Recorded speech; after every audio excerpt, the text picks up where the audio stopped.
Hello नमस्कार भाई, कैसे हैं आप लोग। उम्मीद है सब अच्छे होंगे और अपने घर पर बेहतरीन ढंग से रह रहे होंगे। चलिए आज हम general awareness CGL tier one, जो कि वर्ष 2016 में द्वितीय पाली में पूछा गया था, उसका क्वेश्चन लेकर के आए हैं। ठीक है, तो आप उम्मीद करते हैं कि आप इसको बढ़िया तरीक़ा से याद करेंगे और अपने जो सीजीएल का मिशन है उसको, उसकी कामयाबी के लिए आप इसको बहुत बेहतर ढंग से इसको सीरियस लेंगे और याद करने का भी प्रयास करेंगे। चलिए, तो हम क्लास को क्या करते हैं, स्टार्ट कर रहे हैं, आगे बढ़ाते हैं। पहला क्वेश्चन क्या आता है, हम इसको पहला क्वेश्चन को क्या करते हैं, बड़ा कर देते हैं कि सिर्फ आपको पहला ही क्वेश्चन दिखाई दे। ठीक है भाई, इसे क्या कर दिए, बड़ा कर दे रहे हैं कि आपको सिर्फ पहला ही क्वेश्चन दिखाई दे। चलिए, पहला क्वेश्चन क्या है, भारत में निम्नलिखित में से किस राज्य में जन्म दर न्यूनतम है। भारत में निम्नलिखित में से किस राज्य में जन्म दर न्यूनतम है, ये क्वेश्चन का आपको क्या बताना है, आंसर बताना है। तो मेरे भाई, इसका पहला ऑप्शन है केरल, दूसरा ऑप्शन है उत्तर प्रदेश, तीसरा ऑप्शन है महाराष्ट्र, चौथा ऑप्शन है पश्चिम बंगाल। तो मेरे भाई, किस राज्य में जन्म दर न्यूनतम है, तो केरल हो जाएगा। ऑप्शन एक हो जाएगा मेरा सटीक उत्तर हो जाएगा, क्या हो जाएगा, सही उत्तर हो जाएगा। चलिए, अब क्वेश्चन को आगे बढ़ाते हैं, दूसरे नंबर क्वेश्चन पे चलते हैं। क्या कह रहा है, सार्क का सचिवालय कहाँ है। सार्क का सचिवालय कहाँ स्थित है। क्वेश्चन क्या बोल रहा है, सार्क का सचिवालय कहाँ स्थित है। तो मेरे भाई, सार्क का सचिवालय कहाँ स्थित है, चार ऑप्शन है आपको दिया हुआ, वाशिंगटन, काठमांडू, हेग, नई दिल्ली। तो मेरे भाई, सार्क का मुख्यालय काठमांडू में स्थित है। कहाँ स्थित है भाई, काठमांडू में। काठमांडू किसकी राजधानी है, नेपाल की। काठमांडू में स्थित है किसकी भाई, सार्क का मुख्यालय। चलिए आगे बढ़ें, चलिए भाई आगे बढ़ते हैं। अब क्वेश्चन नंबर हम लोग 13 पर 3 पर चल रहे हैं। किस पर चल रहे हैं, 3 पर चल रहे हैं। हिमालय का सबसे बाहरी पर्वत श्रेणी निम्नलिखित में पर्वत श्रेणी कौन सी है। तो मेरे भाई, आपके पास चार ऑप्शन है, इनमें से कोई एक ऑप्शन सही है, आप उसका सही उत्तर देने का प्रयास करेंगे। क्या कह रहा, निम्नलिखित में से सबसे बाहरी पर्वत श्रेणी हिमालय की कौन सी है। तो हिमाद्री, हिमाचल, शिवालिक और कुमायूं, इन चार ऑप्शन में कोई एक ऑप्शन तो सही होगा भाई। तो कौन सा ऑप्शन सही है, तो मेरे भाई ऑप्शन नंबर 3 सही है, यानी कि हिमालय की सबसे बाहरी पर्वत श्रेणी कौन सा है, शिवालिक है। कौन सा है भाई, शिवालिक। ठीक है, आगे बढ़ते हैं। सामान्यतः सामान्यतः किसे भारतीय पुनर्जागरण का जनक माना जाता है। सामान्यतः किसे भारतीय पुनर्जागरण का जनक माना जाता है। ऑप्शन ए है रविंद्रनाथ टैगोर, ऑप्शन बी है स्वामी विवेकानंद, ऑप्शन सी है राजा राम मोहन राय, ऑप्शन डी है एम जी रनाडे। तो मेरे भाई, कौन सा इसका उत्तर सही हो जाएगा, तो जल्दी से बताइए। तो सामान्यतः भारतीय पुनर्जागरण का जनक हम किसे मानते हैं, राजा राम मोहन राय जी को मानते हैं।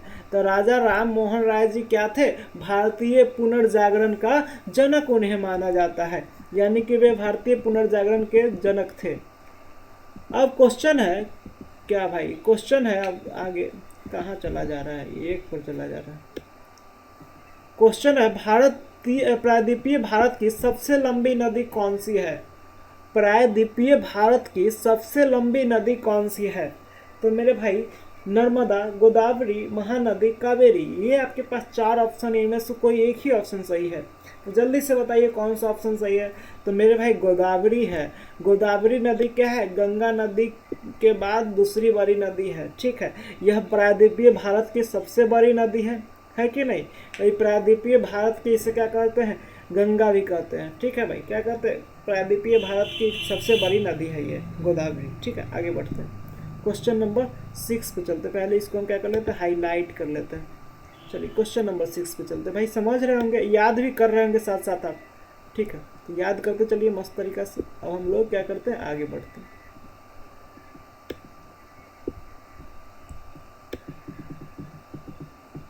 क्या कह रहा है क्वेश्चन नंबर 6। क्वेश्चन नंबर 6 बोल रहा है, निम्नलिखित में से किससे स्टेनलेस स्टील, अरे भाई ये हो क्या रहा है मेरे साथ?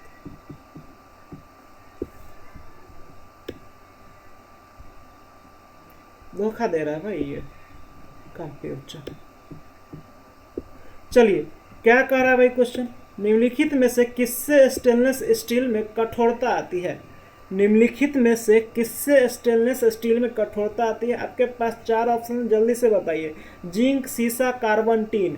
तो मेरे भाई कार्बन से स्टेनलेस स्टील में अधिक कठोरता आती है। किससे आती है? कार्बन से। किससे आती है भाई? कार्बन से। किससे भाई? कार्बन से। किससे? कार्बन से। ठीक है, किससे आती है? कार्बन से। कोई दिक्कत है यहाँ तक? आगे बढ़े भाई फिर से। चलिए क्वेश्चन नंबर 7 पर चलते हैं। क्वेश्चन नंबर 7 क्या कह रहा है, निम्नलिखित में से किससे पौधे में खाद्य पदार्थों और अन्य तत्वों का वहन होता है? ऑप्शन ए है जाइलम, ऑप्शन बी है फ्लोएम, ऑप्शन सी है क्लोरोप्लास्ट, ऑप्शन डी है इनमें से कोई नहीं। तो मेरे भाई कौन सा ऑप्शन इसमें सही हो जाएगा? तो मेरे भाई यहाँ दूसरा ऑप्शन सही हो जाएगा, यानी कि ऑप्शन बी क्या हो जाएगा? फ्लोएम। इसका क्या हो जाएगा भाई? सही उत्तर हो जाएगा। फ्लोएम इसका क्या हो जाएगा? सही उत्तर हो जाएगा। ठीक है, क्वेश्चन नंबर 8 पे चलते हैं, साथ साथ याद करते रहिएगा। आप इसको आगे बहुत भाइयों तक पहुंचाइए, इसको शेयर कीजिए अधिक से अधिक, जिससे कि हमारे बहुत सारे भाई को पता चले कि यहाँ भी जीएस की क्लास चलती है। तो आप इसको आगे बढ़ाइएगा मेरे भाई। आपसे हाथ जोड़ कर प्रार्थना है कि आप किसी का हेल्प हो जाएगा इससे, तो आप उसको हेल्प कर सकते हैं। चलिए, कपड़े धोने की मशीन किस सिद्धांत पर कार्य करती है? ऑप्शन ए है अपोहन, ऑप्शन बी है विसरण, ऑप्शन सी है उत्क्रम प्रासरण, ऑप्शन डी है अपकेंद्रीकरण। तो मेरे भाई कपड़े धोने की मशीन अपकेंद्रीकरण सिद्धांत पर कार्य करती है। किस सिद्धांत पर कार्य करती है? अपकेंद्रीकरण सिद्धांत पर। ठीक है, क्वेश्चन नंबर 9 पे चलते हैं। ये फाउंडेशन क्लास नहीं है भाई, ये क्या है? आपको सिर्फ याद कराने का क्लास है, प्रैक्टिस बैच है। तो इस क्लास में क्या करना है? आपको सिर्फ याद करना है। आप इसको दिमाग एक्स्ट्रा नहीं लगाइएगा, क्योंकि इसमें हम आपको लगभग 4000 क्वेश्चन कराने वाले हैं। तो लगभग आपका कितना क्वेश्चन हो चुका है? पहले तो 100 क्वेश्चन हो चुका है, अभी 125 क्वेश्चन हो चुके होंगे आपके आज। ठीक है, तो मेरे भाई आज हम इसको कंप्लीट करेंगे और अच्छा तरीका से कंप्लीट करेंगे। दिन भर पढ़ते रहिए, मज़ा लेते रहिए और खूब आगे बढ़िए। ठीक है, तो हम क्लास को फिर आगे बढ़ाते हैं। क्या कह रहा है क्वेश्चन नंबर 9, निम्नलिखित में से कौन सी बाहरी स्टोरेज डिवाइस नहीं है? तो मेरे भाई CD, DVD, pen drive, RAM है आपके पास 4 ऑप्शन। तो कौन सा उत्तर इसका सही है? तो मेरे भाई रैम जो होता है ना, अंदर में ही रहता है, इंटरनल होता है। क्या होता है? इंटरनल स्टोरेज डिवाइस होता है। बाकी सब क्या होता है? बाहर से लगाया जाता है, यानी कि एक्सटर्नल होता है। तो रैम क्या हो जाएगा? इसका सही उत्तर हो जाएगा ऑप्शन नंबर 4। जनसंख्या की संदर्भ में लिंग अनुपात शब्द का सही अर्थ क्या है? जनसंख्या की जनगणना के संदर्भ में लिंग अनुपात शब्द का सही अर्थ क्या है?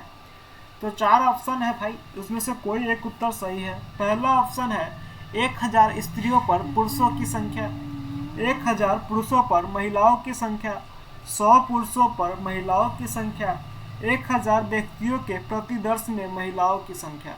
कौन सा इसका उत्तर सही है मेरे भाई? तो लिंगानुपात अगर दे दिया तो 1000 पुरुषों पर महिलाओं की संख्या, इसका क्या हो जाएगा? सही उत्तर हो जाएगा। क्या हो जाएगा? 1000 पुरुषों पर महिलाओं की संख्या। ठीक है भाई, ऑप्शन नंबर 2। चलिए अब हम लोग क्वेश्चन नंबर किस पे चलते हैं? 11 पे चलते हैं।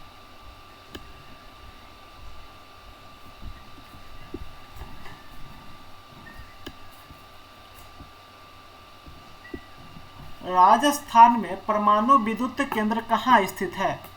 तो मेरे भाई राजस्थान में परमाणु विद्युत केंद्र कहाँ स्थित है? पोखरन, सूरतगढ़, रावतभाटा, चित्तौड़गढ़। ये आपके 4 ऑप्शन में से कोई एक ऑप्शन सही है। जल्दी से बताइए, राजस्थान में परमाणु विद्युत गिरी कहाँ स्थित है? जल्दी से बताओ मेरे भाई, कहाँ स्थित? जल्दी से बताइए। तो मेरे भाई इसका क्या उत्तर हो जाएगा? रावतभाटा। क्या हो जाएगा? रावतभाटा। क्या हो जाएगा इसका सही उत्तर? रावतभाटा, यानी कि राजस्थान में परमाणु विद्युत गृह केंद्र कहाँ स्थित है? रावतभाटा में। ठीक है, आगे बढ़ते हैं। कितनी भारतीय भाषाओं में सर्वोत्तम लेखन के लिए साहित्य अकादमी पुरस्कार प्राप्त किया? कितनी भारतीय भाषाओं ने सर्वोत्तम लेखन के लिए साहित्य अकादमी पुरस्कार प्राप्त किया? तो ये भाई जल्दी से बताइएगा कितनी भाषा ने प्राप्त किया? तो 12 ऑप्शन है, 15 है, 20 है, 24 है। कौन सा ऑप्शन इसका सही उत्तर होगा? तो मेरे भाई चौथा ऑप्शन इसका क्या है सही उत्तर, यानी कि 24 भाषा भारतीय भाषा ने सर्वोत्तम लेखन के लिए साहित्य अकादमी पुरस्कार प्राप्त किया। ठीक है, आगे बढ़ते हैं। निजता का अधिकार किसके अधीन आता है? निजता का अधिकार किसके अधीन आता है? निजता का अधिकार किसके अधीन आता है? अनुच्छेद 19, अनुच्छेद 20, अनुच्छेद 21, अनुच्छेद 18। तो मेरे भाई इसका उत्तर क्या सही हो जाएगा? अनुच्छेद 21। क्या हो जाएगा भाई उत्तर इसका? अनुच्छेद 21 हो जाएगा। क्या हो जाएगा? अनुच्छेद 21। चलिए क्वेश्चन को आगे बढ़ाते हैं। शाहजहां के शासनकाल में कौन सा विदेशी यात्री भारत आया था? शाहजहां के शासनकाल में कौन सा विदेशी यात्री भारत आया था? तो मेरे भाई ऑप्शन ए है थॉमस रो, ऑप्शन बी है विलियम हॉकिंस, ऑप्शन सी है इवन बतूता, ऑप्शन 4 है मनुक्की। तो कौन सा इसका उत्तर सही हो जाएगा? तो मेरे भाई शाहजहां के शासनकाल में विदेशी यात्री मनुक्की जो थे वह भारत आए थे। क्या हो जाएगा? मनुक्की। क्या हो जाएगा भाई? मनुक्की। ठीक है, आगे बढ़ते हैं। मानव मस्तिष्क के कौन से पाली श्रवण से संबंधित है? मानव मस्तिष्क के कौन सी पाली श्रवण से संबंधित है? ऑप्शन है अग्रललाट पाली, ऑप्शन बी है भित्तीय पाली। यहाँ भित्तीय लिखा गया है। क्या होता है भाई? भित्तीय, भित्तीय पाली। यहाँ भित्तीय लिखा गया, उसको गलत कर लेंगे, क्या करेंगे? भित्तीय, सुधार लीजिएगा इसको। ठीक है, भित्तीय पाली। चौथा ऑप्शन, तीसरा ऑप्शन है शंख पाली और चौथा ऑप्शन है अनुक पाली। कौन सा ऑप्शन है भाई? अनुक पाली। इसका सही उत्तर कौन सा हो जाएगा? तो मेरे भाई मानव मस्तिष्क के कौन से पाली श्रवण से संबंधित है? तो मेरे भाई शंख पाली संबंधित है। कौन सी पाली संबंधित है? शंख पाली। कौन सी पाली भाई? शंख पाली। चलिए क्वेश्चन नंबर 16 पे चलते हैं।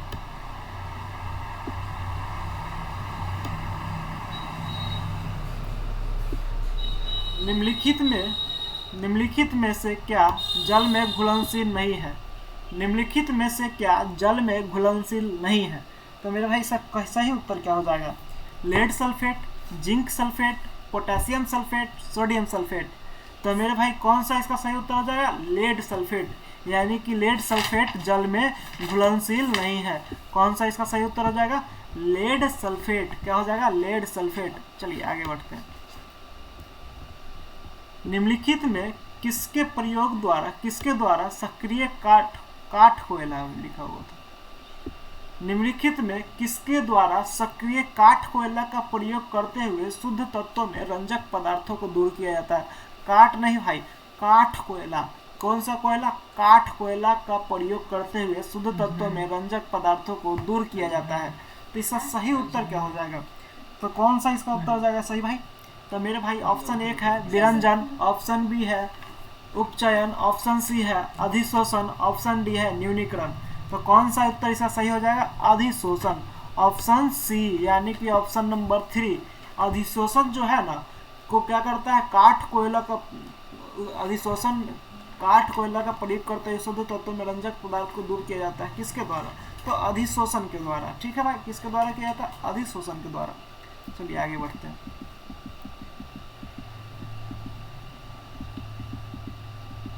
क्या कह रहा है?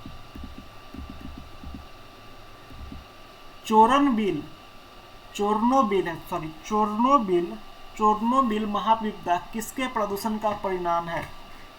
चोर्नोबिल महाविपदा किसके प्रदूषण का परिणाम है? तो ऑप्शन नंबर 1 है तेल छितराव, ऑप्शन बी है अम्ल वर्षा, ऑप्शन सी है कार्बन डाइऑक्साइड, ऑप्शन डी है रेडियोधर्मी अपशिष्ट। तो मेरे भाई इसका सही उत्तर क्या हो जाएगा? जल्दी से बताइए। तो मेरे भाई इसका सही उत्तर क्या हो जाएगा? रेडियोधर्मी अपशिष्ट। कौन सा उत्तर हो जाएगा सही इसका? रेडियोधर्मी अपशिष्ट। चलिए क्वेश्चन नंबर 19 पे चलते हैं। क्या कह रहा है क्वेश्चन नंबर 19? केरल तट पर रेडियो एक्टिव प्रदूषण निम्नलिखित में से किस कारण से हुआ है? केरल तट पर रेडियो एक्टिव प्रदूषण निम्नलिखित में से किस कारण से हुआ है? ऑप्शन 1 है प्लूटोनियम, ऑप्शन बी है 2 है थोरियम, ऑप्शन 3 है जस्ता, ऑप्शन डी है रेडियम। कौन सा इसका उत्तर सही हो जाएगा? तो मेरे भाई केरल तट पर रेडियो एक्टिव प्रदूषण थोरियम से हुआ है। किससे हुआ है? थोरियम से हुआ है। किससे हुआ है मेरे भाई? थोरियम से हुआ है। चलिए क्वेश्चन नंबर आगे बढ़ाते 20 पे चलते हैं। क्वेश्चन नंबर 20, इसको हम छोटा कर देते हैं कि आपको दोनों दिखाई देंगे, इसका सही ऑप्शन भी दिखाई देंगे और क्वेश्चन भी दिखाई देंगे। आपको दिखाई दे रहे होंगे उम्मीद करते हैं, ठीक है। स्तनधारियों में उत्सर्जन का एक महत्वपूर्ण कार्य निम्नलिखित में से कौन सा अवयव करता है? स्तनधारियों में उत्सर्जन का एक महत्वपूर्ण कार्य निम्नलिखित में से कौन सा अवयव करता है? ऑप्शन 1 है बरियात, ऑप्शन बी है गुर्दे, ऑप्शन सी है फेफड़े, ऑप्शन 4 है यकृत। कौन सा इसका उत्तर सही हो जाएगा? मेरे भाई इसका सही उत्तर क्या हो जाएगा? गुर्दे। इसका सही उत्तर क्या हो जाएगा? गुर्दे। यानी कि वृक्क जो है ना, वृक्क जो है उत्सर्जन में एक महत्वपूर्ण, स्तनधारियों में उत्सर्जन का एक महत्वपूर्ण कार्य जो है कौन करता है? गुर्दा करता है। कौन सा करता है कार्य? गुर्दा, यानी कि वृक्क। चलिए अब इसको हम क्या करते हैं? पेज को बड़ा करते हैं कि आपके पास सिर्फ एक ही क्वेश्चन दिखाई दे। चलिए पेज हो चुका है बड़ा। क्या कह रहा है? द्वितीय हरित क्रांति का उद्देश्य निम्नलिखित में से किस कृषि उत्पाद की वृद्धि से संबंधित है? द्वितीय हरित क्रांति का उद्देश्य निम्नलिखित में से किस कृषि उत्पाद की वृद्धि से संबंधित है? ऑप्शन ए है बड़े किसानों का सुलभ क्रेडिट की उपलब्धता, ऑप्शन बी है सहकारी खेती, ऑप्शन डी 3 है अंतर्वृष्टि वृद्धि, ऑप्शन डी है ग्रामीण क्षेत्र का विकास। कौन सा इसका उत्तर सही हो जाएगा? जल्दी से बताइए। तो इसका उत्तर कौन सा सही हो जाएगा भाई? अंतर्वृष्टि वृद्धि। कौन सा सही उत्तर हो जाएगा इसका? अंतर्वृष्टि वृद्धि। कौन सा सही उत्तर हो जाएगा? अंतर्वृष्टि वृद्धि। चलिए क्वेश्चन नंबर 22 पे चलते हैं। भारत के पश्चिमी भाग में शीतकाल में निम्नलिखित में से किस कारण से वर्षा होती है? भारत के उत्तर पश्चिमी भाग में शीतकाल में निम्नलिखित में से किस कारण से वर्षा होती है? तो मेरे भाई जल्दी से इसका उत्तर बताने का प्रयास करेंगे। पश्चिमी विक्षोभ, चक्रवाती आपदाव, दक्षिणी पश्चिमी मानसून, निर्वर्तनी मानसून। तो इसका सही उत्तर क्या हो जाएगा? पश्चिमी विक्षोभ। क्या हो जाएगा? पश्चिमी विक्षोभ। क्या हो जाएगा भाई? पश्चिमी विक्षोभ। ठीक है, अब अगला क्वेश्चन पे चलते हैं। क्वेश्चन नंबर 23 क्या कह रहा है? क्वेश्चन नंबर 23, कौन से पुर्तगाली नेता, प्रत्याशी नहीं भाई, कौन से पुर्तगाली नेता है लिखना है। क्या लिखना है? कौन से पुर्तगाली नेता। प्रत्याशी को हम क्या करते हैं? काट दे रहे हैं। कौन से पुर्तगाली नेता ने ब्लू वाटर पॉलिसी शुरू की थी? कौन से पुर्तगाली नेता ने ब्लू वाटर पॉलिसी शुरू की थी? तो ऑप्शन नंबर 1 इसका क्या हो जाएगा? सही उत्तर हो जाएगा Francisco de Almora. Francisco de Almora ने ही ब्लू वाटर पॉलिसी क्या किया था? शुरू किया था। वे कहाँ के नेता थे? पुर्तगाली नेता थे, फ्रांसिस्को डी अल्मोडा। चलिए आज भर के लिए इतना ही मेरे भाई। तब तक हंसते रहिए, मुस्कुराते रहिए, जीवन में जिसे लेते रहिए, खूब आगे बढ़िए। जय हिंद। क्या भाई? जय हिंद। फिर मिलेंगे अगले वीडियो में। चलिए।